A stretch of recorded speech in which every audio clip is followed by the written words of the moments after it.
Namaste everyone. Welcome to IKEM, a spiritual journey towards oneness.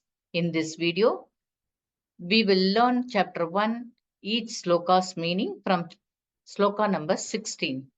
Ananta Vijayam Raja Kunti Putro Yudhishtiraham Nakula Sahadevascha Sughosham Pushpakau.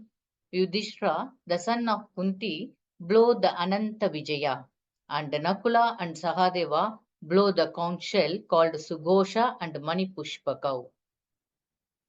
काश्यश्च परमेश्वासः शिखण्डी च महारथः धृष्टद्युम्नो विराटश्च सात्यकिश्चापराजितः.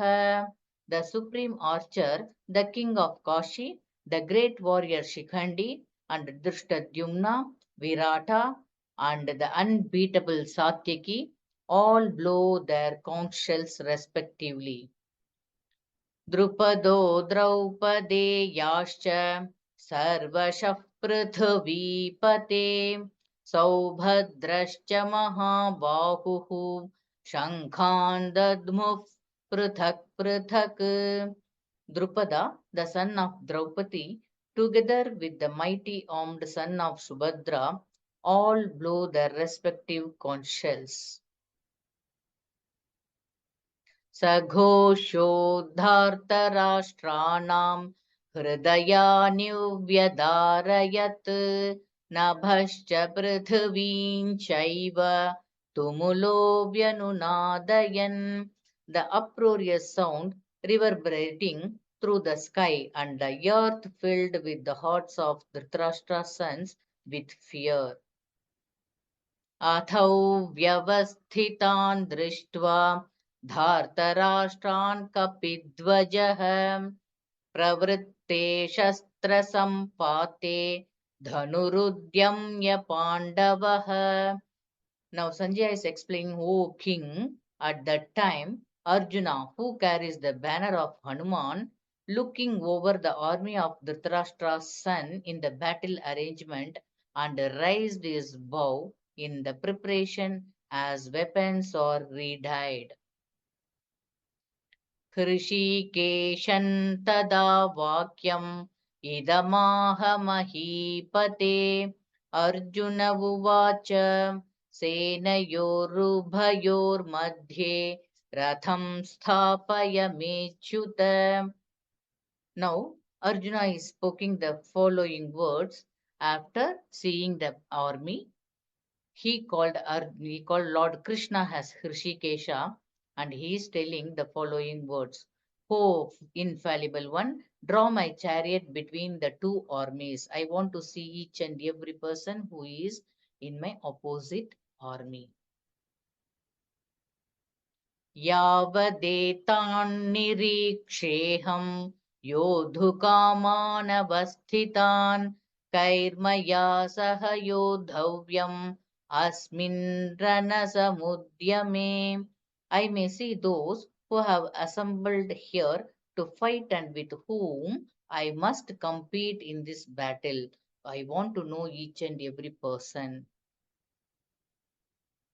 योत्स्यमानानवेक्षेऽहं ययेतेऽत्र समागताः धार्तराष्ट्रस्य दुर्बुद्धेः युद्धे प्रियचिकीर्षवः.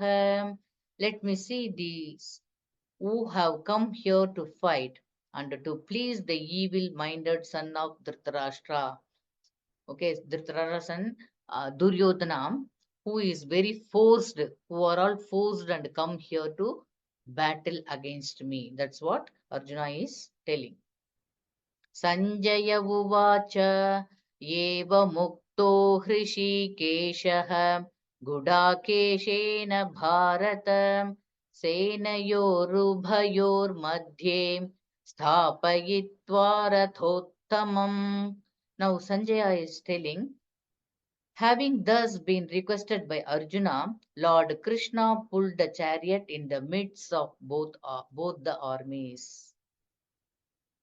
Bhishmadrona pramukhatah सर्वेषां च महीक्षिताम् उवाच पार्थ पश्यैतान् समवेतान् कुरूनिति.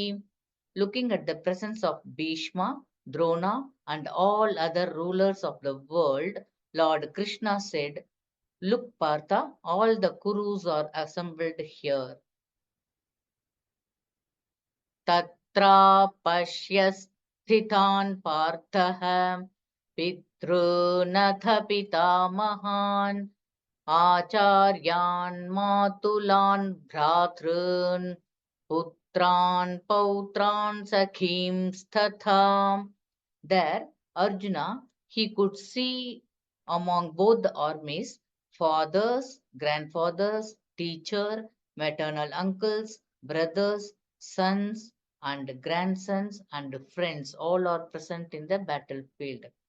श्वशुरान् सुहृदश्चैव सेनयोरुभयोरपि तान् समीक्ष्य स कौन्तेयः सर्वान् बन्धूनवस्थितान्.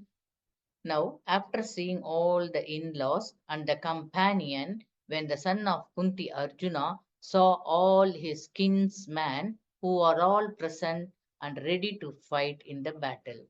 कृपया परयाविष्टः विषीदन्निदमब्रवीत्. अर्जुन उवाच दृष्ट्वेवं स्वजनं Krishna युयुत्सुं समुपस्थितम्. He has overcome with compassion and spoke to Lord Krishna that, "Oh Krishna, seeing all my friends and relatives assembled in the battle, I am very sad about that. सीदन्ति मम गात्राणि मुखं च परिशुष्यति वेपथुश्च शरीरे मे रोमहर्षश्च जायते. Now, after seeing the battlefield, all my relatives are in the opposite army, makes my limbs quiver and my mouth dry up. My whole body is quivering and my hairs are standing on the end. गाण्डीवं संश्रते हस्तात् त्वच्चैव परिदह्यते न च शक्नोम्यवस्थातुं भ्रमतीव च मे मनः. Oh, my bow Gandiva is slipping from my hand, and my skins are burning, and I am unable to maintain my composure, and my mind is reeling. That's what Arjuna is explaining his feeling after seeing the battlefield.